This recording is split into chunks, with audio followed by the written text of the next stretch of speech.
Hello मेरे प्यारे students, उम्मीद करते हैं आप सब अच्छे होंगे एवं आप सबकी पढ़ाई अच्छी चल रही। तो बच्चों, आज के इस वीडियो में हम लोग क्लास 9 का विज्ञान का चैप्टर 1 का अध्ययन करेंगे, जिसमें कि हमारे आसपास के पदार्थ के बारे में बताया गया। देखिए, अगर आप अपने आसपास चारों ओर नजर दौड़ा के देखिएगा तो आपको अनेक प्रकार की वस्तुएं देखने को मिलेगी, जिसका बनावट अलग होता है, जिसका आकार अलग होता है, इसका ढांचा अलग होता है, जो कि अलग अलग चीजों से मिल करके बना होता है।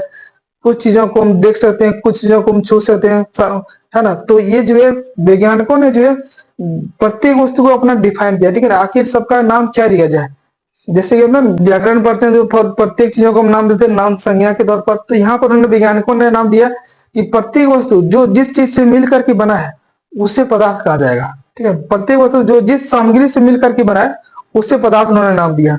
हमारे प्राचीन काल में जो है दार्शनिकों ने भी जो है बहुत सारा अध्ययन किया और बताया कि इस संसार में जो भी वस्तुएं जो है 5 मूलभूत तत्वों से मिलकर के बनाया, जिसमें कि बताया गया अग्नि, आकाश, वायु, जल एवं पृथ्वी। ये 5 चीजों 5 मूलभूत तत्व से मिलकर के बना हुआ, ठीक है ना। तो देखिए, अब बात करते हैं कि पदार्थ जब उन्होंने नाम दिया वैज्ञानिकों ने कि जिस सामग्री से मिलकर बनाया तो उसे पदार्थ कहेंगे। तो पदार्थ का डेफिनेशन क्या होगा, पदार्थ का परिभाषा, पदार्थ कहेंगे किसको, आखिर कैसे माने कि ये पदार्थ है। देखिए, पदार्थ के लिए आपको जानना है कि कोई भी वस्तु, जैसे कि मान लीजिए कोई पुस्तक ही है या फिर पत्थर ही है, तो जैसे कि पत्थर को मान लेते हैं, तो पत्थर को अगर आप उठाने का प्रयास कीजिए तो बल लेगा। इसका मतलब क्या है, पत्थर में वजन है। ज्यादा बड़ा पत्थर को उठाने का प्रयास कीजिएगा, उठ भी नहीं करेगा, वो तो आपको भी बेकार में परेशानी होगा। तो इसका मतलब क्या है, छोटे पत्थर में कम वजन, बड़े पत्थर में ज्यादा वजन है कि नहीं। इसका मतलब क्या है, उसमें द्रव्यमान है। दूसरा बात, पत्थर का टुकड़ा जिस जगह पर है, बड़ा या छोटा है, वो अपना एक जगह घेर रहा है, मतलब जो जगह घेर रहा है वो उसका क्या कहलाएगा, आयतन कहलाएगा। इसका मतलब देखिए, प्रत्येक वो वस्तु पृथ्वी में जो भी है जो स्थान घेरता है और जिसमें आयतन होता है, ठीक है, स्थान घेरता है जिसको कि मतलब आयतन ही बोलते हैं, जगह घेरा उसको आयतन बोलते हैं, और इसका कुछ वजन होता है यानी कि द्रव्यमान होता है, उसको बोला जाएगा पदार्थ बोला जाएगा, ठीक है।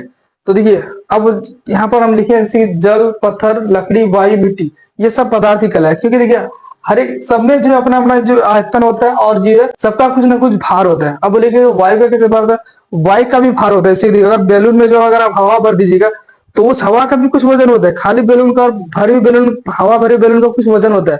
तो सब चीजों का क्या होता है, कुछ वजन होता है और उसका एक आयतन ले लेता है, मतलब जगह घेर लेता है कि नहीं। तो ये सब सारी चीजें क्या कहलाएगा, पदार्थ कहलाएगा। अब जैसे कि बोलते हैं कि एनसीईआरटी में जो कुछ सवाल दिए गए, जैसे कि विचार हो गया, नफरत हो गया, क्या ये सबको पदार्थ बोलेंगे? बिल्कुल नहीं, क्योंकि ये तो अच्छा ये नहीं दिखता वो अलग बात है, लेकिन क्या इसका कुछ अपना वजन है क्या? ऐसा तो कुछ भी हो ही नहीं सकता, है ना। तो ये सब पदार्थ नहीं कहलाएगा। पदार्थ में जो कि जिसको हम लोग देख नहीं सकते, महसूस कर लिए, फिर भी वो एग्जिस्ट करता है, ठीक है ना। और अब ना उसका वजन होता है ना, और उसका आयतन भी होता है। तो ये ध्यान रखना कि पदार्थ का आयतन और द्रव्यमान दोनों होता है, अन्यथा वो पदार्थ नहीं कहलाएगा, ठीक है। अब हम अगले टॉपिक पर चलते हैं कि पदार्थ किस चीज से मिलकर बना होता है ना, पदार्थ की प्रकृति क्या होती है, उसके बारे में अध्ययन करेंगे। अब हम जानने का प्रयास करेंगे कि पदार्थ आखिर किस चीज से मिलकर बनाता है। पदार्थ का डिफिनेशन तो हमने समझ लिया। अब जानते हैं, अब सीखते हैं कि वो किस चीज से मिलकर बनाता है। अब इस टॉपिक में इसी का ध्यान देंगे। देखिए, पदार्थ जो होता है ना, बहुत सारे कणों से मिलकर के बना होता है, ठीक है, ढेर सारे कणों से मिलकर बनाता है। किसी पदार्थ का बात करो, है ना, जैसे कि अगर मानते हैं एक जो बात करते हैं चीनी का क्रिस्टल लगा लीजिए, थोड़ा सा मात्रा में 1 चम्मच 2 चम्मच, तो चीनी का दाना बड़ा होता है। लेकिन अगर आप उसको पानी में डालिएगा तो पानी में डालने से क्या होता है, चीनी गायब हो जाता है।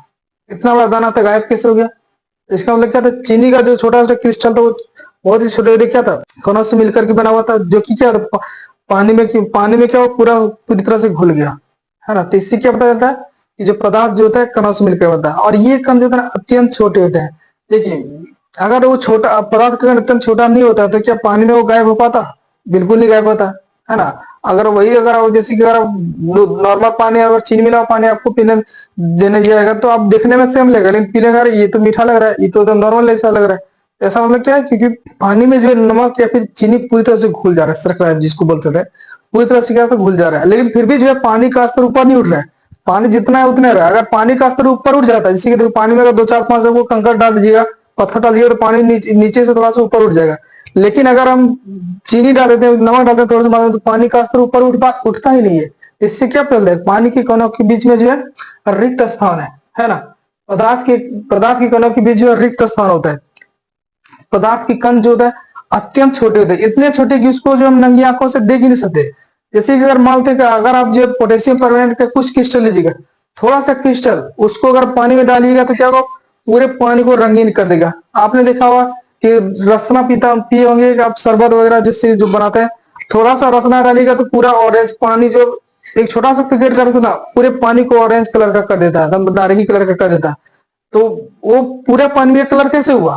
क्योंकि पानी के कणों में भी रिक्त स्थान है, जो जिसमें कि वो जो है रसना या फिर पोटेशियम जो भी जिसका भी घोल बना रहा है, उसमें क्या होगा, वो जाकर के उसके रिक्त स्थान में जाकर के घुस रहा है और वो अत्यंत छोटा है। देखिए अब कैसे पता चलता है, अगर मानते हैं कि वो कितना छोटा होता है, देखिए वो अत्यंत छोटा होता है, नंगी आंखों से आप उसको देख ही नहीं सकते।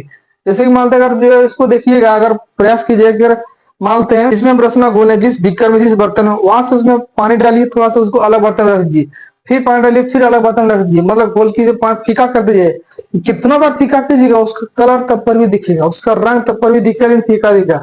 कितना बार कीजिएगा तो इसका मतलब क्या, उसमें ढेर सारा खाली स्थान था, है ना। इसी वजह से क्या था, वो जो है रंगीन अभी भी दिख रहा है और उसका रंग जाएगा नहीं, क्योंकि बहुत सारे खाली स्थान में कितना को आप खाली कीजिएगा, है ना। एक तरह से क्या होता है, उसके बीच में खाली स्थान होता है, जो कि बहुत सारे खाली स्थान होता है, और उसके और उसी में जो पोटेशियम क्लोराइड का छोटा क्रिस्टल जो है जाकर के उसका जो कण जो है उसमें जाकर के घुस जाता है, समा जाता है, जो कि हम लोग को दिखाई नहीं पड़ेगा।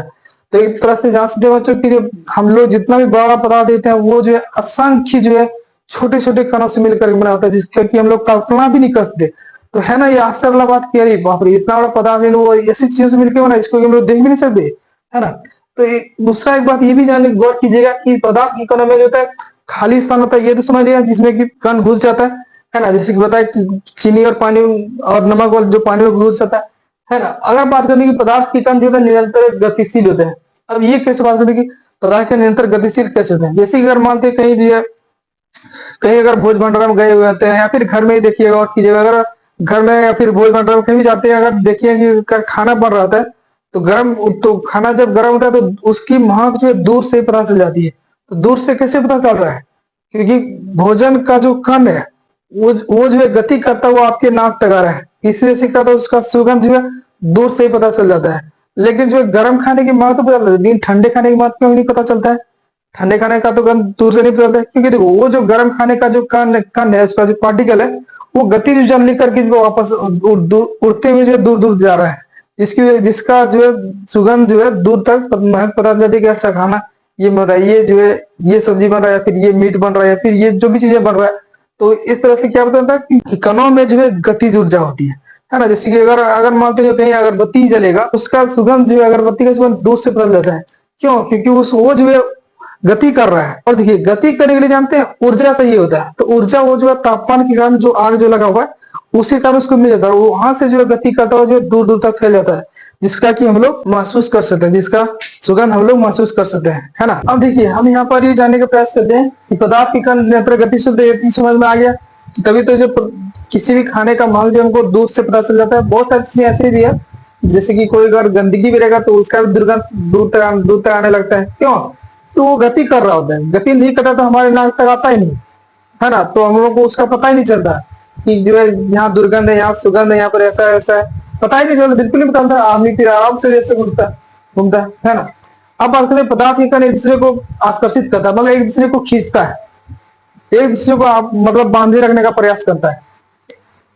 जैसे ये कैसे बताते हैं, अगर मानते हैं जो है एक रबड़ बैंड लीजिए, एक रबड़ लीजिए, उसको अगर आप टीनिएगा तो टीन आ जाएगा, लेकिन अगर छोड़ दीजिएगा तो वापस क्या होगा, वापस अपने पुराने मूल अवस्था में आ जाएगा। तो इसका मतलब क्या हुआ, एक दूसरे को आकर्षित कर रहा है, इसलिए जो अपना मूल अवस्था छोड़ना नहीं चाहता, इसलिए वापस अपना अवस्था में आता है।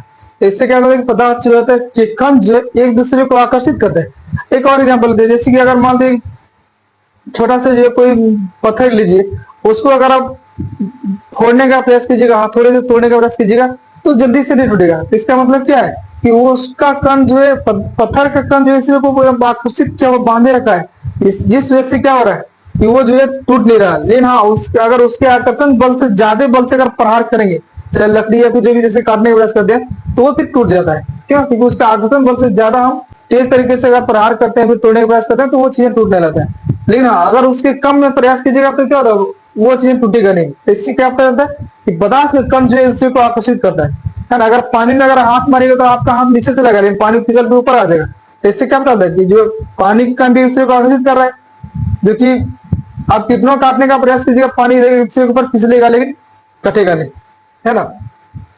तो इतने चीजें समझ में आ गया।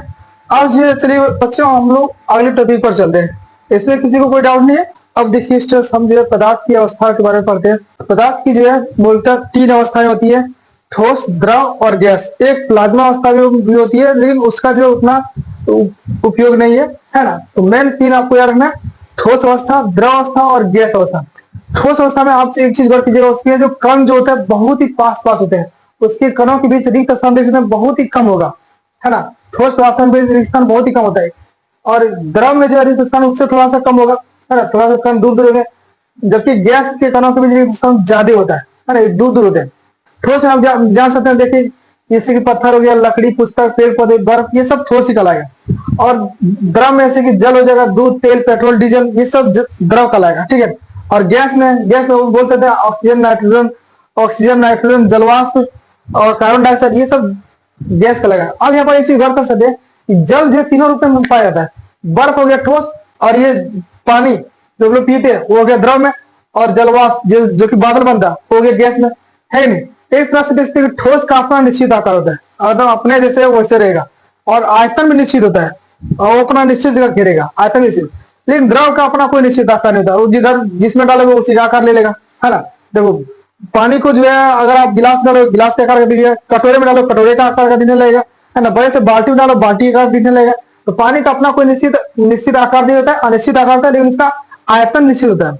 पानी भले कटोरे में अलग तरह का दिख रहा है, गिलास में अलग तरह का आकार का दिख रहा है, लेकिन आयतन दोनों में सेम ही रहेगा। दूसरा है गैस। गैस का अपना ना तो कोई निश्चित आयतन होता है, ना ही कोई निश्चित आकार होता है। ये जो है इसको अगर आप जिस भी बर्तन में डालोगे तो पूरा बर्तन भर लेगा। थोड़ा सा गैस लेंगे तो पूरे बर्तन में फैल जाएगा, क्योंकि इसके कणों के बीच जो होता है आकर्षण बल जो होता है बहुत ही कम होता है। इसके कणों के बीच जो होता है, ठोस के कणों के बीच जो होता है आकर्षण बल जो होता है बहुत ज्यादा होता है, द्रव में थोड़ा सा कम होता है, और गैस में तो बहुत ही कम होता है। इसलिए जो है ये इसका कोई निश्चित आकार नहीं होता, ना ही निश्चित कोई आयतन होता है गैस का, है ना। अब आप देखिए कि जो है ठोस को आप दबा नहीं सकते, है ना, दबा नहीं सकते। दबाओगे जैसे ज्यादा बचना तो टूट जाएगा, तो दबेगा नहीं, ठीक है। द्रव को भी आप दबा नहीं सकते, दबाओगे तो उसमें जैसे पानी में हाथ मारोगे तो आपका हाथ अंदर चला जाएगा, उसमें पानी का कण क्या फिसलता है एक दूसरे के ऊपर, द्रव का कण एक दूसरे के ऊपर फिसलता है, इसलिए आप इसको भी दबा नहीं सकते, है ना। लेकिन अगर बात करें गैस का, गैस को आप दबा सकते हैं। इसे देखते हुए कि आप जो एलपीजी गैस जो बनाते हैं, जो खाना बनाते हैं, उसमें जो गैस ही रहता है उसको दबा करके लिक्विफाइड कर दिया जाता है ना। तो वो एलपीजी गैस, तो गैसों को जो है दबाया जा सकता है, मतलब ये संपीड होता है, कंप्रेसिबल होता है, ये नहीं होता है, ठोस नहीं होता, द्रव भी नहीं होता। लेकिन अगर बात करें बहाव की, तो ठोस जो होगा बह भी नहीं करेगा, कहीं पर बहा दो, बहाने का पैसा होगा, वही नहीं करेगा। जबकि द्रव जो होगा, पानी, तेल, ये सब क्या होगा, बहेगा तो जरूर, लेकिन जमीन पर बहेगा, और गैस बहेगा ऊपर हवा में बहेगा। तीनों फर्क ये है, ठोस नहीं बहेगा, द्रव बहेगा लेकिन जमीन पर, और गैस बहेगा लेकिन वायुमंडल में, हवा में बहेगा, जमीन पर नहीं बहेगा, ठीक है। ठोस के कणों के बीच बताते हैं कि कणों के बीच रिक्त स्थान होता है, ठीक है, ये तो हम बताए थे, कणों के बीच रिक्त स्थान होता है। लेकिन कैसे पता करें कि जो ठोस, द्रव, गैस में कणों के बीच रिक्त स्थान कैसा कैसा होगा। ठोस में देखिए क्योंकि कण जो मौजूद आकर्षण बल से आपस में जुड़ा हुआ है, तो उसके कणों के बीच रिक्त स्थान बहुत ही कम है। और द्रव में जो है, द्रव में भी जो है कणों रिक्त स्थान है, लेकिन ठोस की तुलना में थोड़ा ज्यादा रिक्त स्थान है ना। और गैस में तो बहुत ही ज्यादा खाली जगह कणों के बीच में, इसलिए आसानी से जिधर में जिधर गैस का कण घूमता है। पानी का इसी वजह से जो पानी और गैस का कण जो है बह पाता है जमीन पर और हवा में, ठीक है। तो इतने चीजें समझ में आ गया। अब जो है हम आगे पढ़ते हैं, ठोस और द्रव और गैस पर जो है तापमान का क्या प्रभाव पड़ता है, टेम्परेचर का क्या प्रभाव होता है। अब देखिए स्टूडेंट्स, हम जो है ये जानने का प्रयास करते हैं कि क्या कोई भी पदार्थ अपनी अवस्था को बदल सकता है। तो देखिए बहुत सारे पदार्थ जो अपना अवस्था को बदल सकता है, इसका जवाब हाँ है। देखिए पदार्थ अवस्था को किस तरीके से बदल सकता है, मतलब क्या कारण है जो कि पदार्थ अपनी अवस्था को बदल सकता है। तो दो कारण, मेन कारण है जो कि पदार्थ अपनी अवस्था को बदल सकता है। एक तो है तापमान, तापमान जो पदार्थ की अवस्था को बदल सकता है, चाहे ठोस को द्रव बना सकता है, द्रव को गैस बना सकता है, द्रव को ठोस बना सकता है। दाब भी जो है बहुत सारे केस में पदार्थ की अवस्था को बदल सकता है कि नहीं। जैसे देखिए हम जल का बात करते हैं, अगर तापमान बढ़ा रहे हैं, ठीक है, तो ठोस बर्फ जो है उसको अगर तापमान बढ़ाते जाएंगे तो क्या होगा, उसको उष्मा हटा देते हैं, वो जो है जल बन जाएगा, है ना, पीने वाला पानी बन जाएगा, ठोस बर्फ पीने वाला पानी बन जाएगा। अब उसको और तापमान बढ़ाते हैं, उसका जल में और तापमान बढ़ाते हैं, टेम्परेचर देते हैं, गर्म करते हैं, तो वो क्या होगा, धीरे धीरे जलवाष्प यानी कि गैस बन जाएगा, है ना। तो तापमान बढ़ा रहे हैं तो क्या हो रहा है, ठोस द्रव में बदल रहा है, द्रव गैस में बदल रहा है। अगर तापमान कम हो गया तब पर भी जो है अपना पदार्थ की अवस्था बदल लेता है, गैस जो है संग्रहित होकर द्रव बन जाता है, द्रव जो है जम करके जो ठोस बन जाता है ना।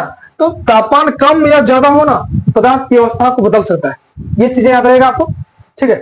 दूसरा बात जो है दाब, दाब बढ़ाने या फिर घटाने पर क्या होता है कि उसमें भी जो पदार्थ अपनी अवस्था को बदल लेता है। जैसे देखिए गैस का कण, देखिए इसमें पिस्टन से इसमें दबाया जा रहा है, गैस का कण अभी पहले बहुत दूर दूर में है, लेकिन इसको अगर पास में ले आए तो पास में ले आए तो द्रव जैसा वो जब व्यवहार करेगा, क्योंकि देखिए द्रव में क्या होता है, कण जब पास पास होता है, गैस में क्या होता है कण बहुत दूर दूर होता है, ये फ्री घूमता है, फ्री, इसमें उतना फ्री नहीं घूमता लेकिन फिर भी उसके ऊपर फिसलता है। तो इसका मतलब क्या होगा, गैस द्रव, गैस को अगर पास ले जाएंगे तो वो द्रव के रूप में हो जाएगा, और उसको और पास ले जाएगा तो ठोस के रूप में हो जाएगा। लेकिन इसमें जो ये थोड़ा खतरनाक होता है, क्योंकि ये दबाने के बाद ये देखना कि बर्तन का जो दीवार है वो झेल पा रहा है कि नहीं रहे, नहीं तो अगर ब्लास्ट हो जाएगा फिर वो दिक्कत हो जाएगा, है ना।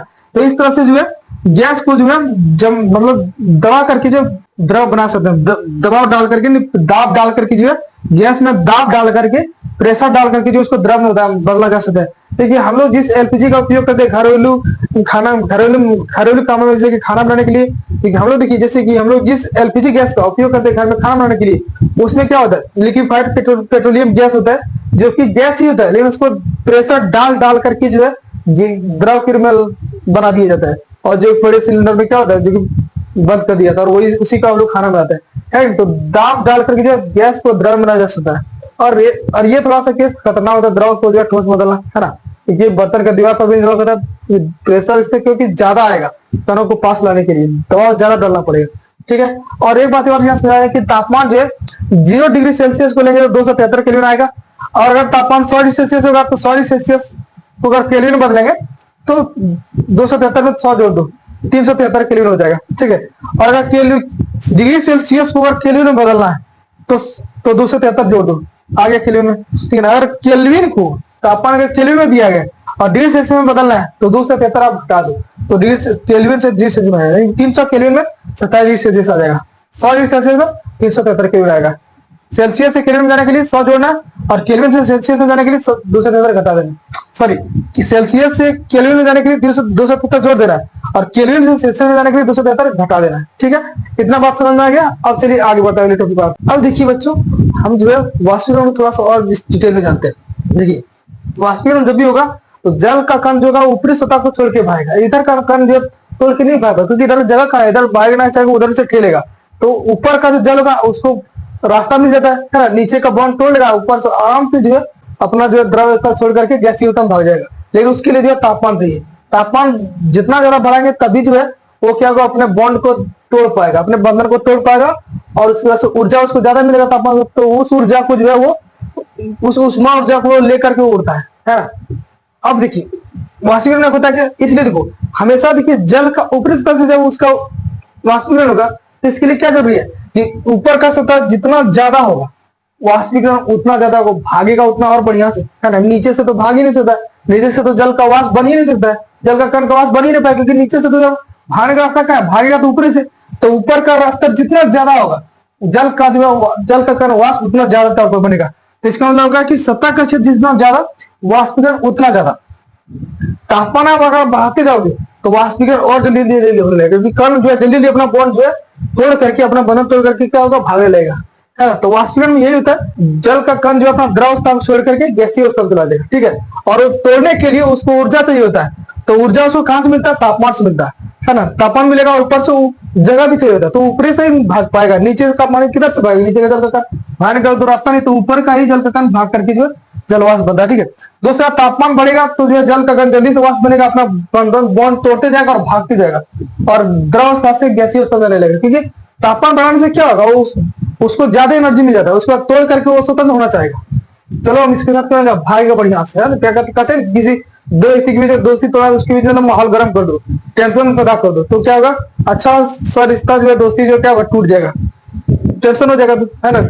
माहौल गर्म हो गया तो खत्म, अगर कम माहौल गर्म हुआ तो बर्दाश्त कर लेगा, नहीं तो फिर दोस्ती टूट जाएगा, है ना। वैसे ही होता है इसमें भी, है ना। अच्छा बॉन्ड जो टूट के चला जाता है, अपना अवस्था बदल देता है, ठीक है।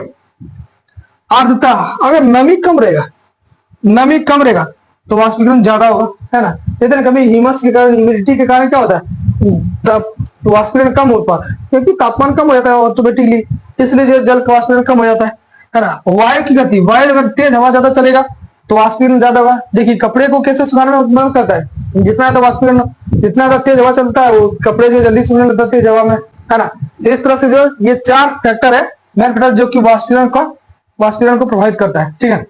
अब इसको कुछ और समझिए, क्वथनांक और द्रवनांक। देखिए 100 डिग्री सेल्सियस पर क्या होगा, जल उबलेगा, उसके बाद अपना द्रव अवस्था में बदलने यानी कि जलवाष्प बनने लगेगा। और द्रवनांक क्या होता है, मेल्टिंग पॉइंट, 0 डिग्री सेल्सियस के बाद तापमान क्या होगा, कम हो जाएगा और जल जो है जम के ठोस बर्फ बन जाएगा। अगर तापमान 0 डिग्री सेल्सियस और नीचे चला गया तो जल तो और भी बर्फ, ठोस बर्फ बनते जाएगा, है ना। तो इस तरह से यहाँ समझ सकते हैं कि तापमान जो है बहुत ज्यादा प्रभावित करता है। इस तरह से हम समझते हैं कि तापमान जो बहुत ज्यादा प्रभावित करता है कि वो पदार्थों की अवस्था को बदलने में, है ना। जैसे अगर कोई पदार्थ ठोस है, जल कोई लेते हैं, ठोस बर्फ है, उसका अगर संघनन करेंगे, है, उसको तापमान अगर ज्यादा हो जाएगा तो क्या होगा, संघनन होकर के वो द्रव बन जाएगा। और वही द्रव अगर यदि तापमान कम हो गया तो जम करके फिर बर्फ बन जाएगा, है ना। और द्रव को अगर हम और ज्यादा क्या करते हैं, तापमान देते हैं, तो वाष्पीकृत होकर के गैस बन जाएगा यानी कि जलवाष्प बन जाएगा, ठीक है। और अगर गैस का संघनन करते हैं, तापमान कम हो जाएगा तो ऑटोमेटिक जो है देखते हैं जलवाष्प का कण जो कभी कभी क्या होता है, गिलास से आकर के चिपक जाता है, ठंडे का गिलास में अगर फ्रिज का पानी रख देगा तो आसपास का जलवाष्प अगर गिलास में ऊपर जब बेसिका गिलास जो ठंडा लगना था बाहर से छूने को, है ना। तो गैस का अगर संघनन होगा तो वापस क्या होगा, द्रव में बनेगा। मतलब तापमान अगर कम हो जाएगा तो गैस वापस से ठंडा होकर के द्रव बन जाएगा, लिक्विड बन जाएगा यानी कि जल बन जाएगा बिना, है ना। तो अच्छा कुछ तो ऐसा होता है जो कि ठोस से द्रव में रहता है, सीधे ठोस से गैस में चला गया, उसको इधर इतना इतना घुमा फिरा रास्ता क्या लगा, सीधे शॉर्टकट उड़ान मार के यहाँ गैस चला गया, है ना। जैसे देखिए कपूर जो होता है, कपूर जलेगा तो ठोस से सीधे गैस बन जाता है, द्रव अवस्था में आता ही नहीं है। फिर गैस का अगर निक्षेपण होगा तो फिर वो ठोस के चूर्ण के रूप में मिलेगा। तो इतना चीजें था जो कि हम आपको बताए थे। अच्छा एक बात और है कि आपको गौर कीजिए कि वाष्पीकरण के कारण क्या होता है, शीतलता महसूस होता है, ठंडा महसूस होता है। तो सोचिए कि कैसे, अगर मानते हैं जैसे कि घड़े का जल है ना, घड़े का जल है तो मानते इस तरह से जो घड़े का जल है, तो घड़े का जल में जो पानी जो है, पानी क्या हुआ, पानी इसमें रिश्ते रहता है ना, जमीन में पूरा पानी बाहर से भीग जाता है। तो घड़े का जल का कण क्या होता है, बाहर जो निकल रहा है, गर्मी के मौसम में देखिएगा तो बाहर जो निकल रहा है तो क्या होगा, वो अपना गर्मी में जो तापमान जो है वो तापमान वो लेकर के बाहर जलवाष्प बढ़ेगा। तो इस वजह से क्या होगा, वहां पर घड़े का जल में ठंडा महसूस होगा। कभी कभी देखिएगा अगर आपको पसीना आता है तो पसीना के बाद जो देखिएगा शरीर ठंडा महसूस होता है। क्यों, क्योंकि पसीना के बाद जो जल का कण जो बाहर निकला वो तापमान को ऊर्जा लेके नहीं भागेगा, उष्मा ऊर्जा को लेकर के भागा। जल का काम जो भी है, चाहे घड़े का जल है, शरीर में जो पसीना निकला वो जल है, वो उष्मा को ऊर्जा के रूप में, ताप को ऊर्जा के रूप में लेकर के भागता है। तो वहां का ऊर्जा क्या होगा, वहां का तापमान ऑटोमेटिक क्या होगा, कम हो जाएगा। इसलिए घड़े का जल का क्या होता है, तापमान ठंडा हो जाता है, क्योंकि उसका जो कण जो रिस के बाहर निकल रहा है वो भाग रहा है तापमान को लेकर के, और इससे क्या हो रहा है, घड़े का जल ठंडा होता है। शरीर जो एक तरह से पसीना निकलने के बाद क्या होता है, ठंडा होता है। तो ये चीजें आपको समझ में आ गया, है ना। जितना उसमें रिसेगा पानी वापस ऊर्जा लेकर के जो क्या होगा, भागेगा। और वो कौन सा ऊर्जा, उष्मा ऊर्जा यानी कि तापमान, ठीक है, लेके भागेगा। तो वहां का तापमान को भी लेके भागेगा ना, तो वहां जो तापमान उसको भी लेके भाग रहा है, तो उसको लेके भाग रहा है तो उसका तापमान तो ऑटोमेटिक कम हो जाएगा, वहां पर क्या होगा, ठंडा शीतलता महसूस होगा, है कि नहीं। और एक चीज और भी सलाह दिया था कि बच्चों को जो है, किसी व्यक्ति को गर्मी में जो है सूती कपड़े, सफेद कपड़े पहनना चाहिए। इससे क्या होता है कि सूर्य का तापमान को जो है ये जो है ज्यादा मात्रा में क्या होता है, परावर्तित कर देता है। तो सूर्य का तापमान को ज्यादा मात्रा में परावर्तित करेगा तो हमें गर्मी का एहसास कम होगा, क्योंकि गर्मी जो आ रहा है तापमान ज्यादा क्या परावर्तित हो रहा है, वापस चला जा रहा है। इसलिए जो है ये सब चीजें आप लोगों को ध्यान रखना चाहिए, है ना। तो इस तरह से उम्मीद करते हैं आपको पूरा चीजें समझ में आ गया होगा। और जो इसमें जो भी क्वेश्चन से रिलेटेड अगर आपको कोई डाउट है तो कमेंट बॉक्स में आप कमेंट कीजिए, ठीक है। तो आपका समाधान अगले वीडियो में लाने का प्रयास करेंगे, ठीक है।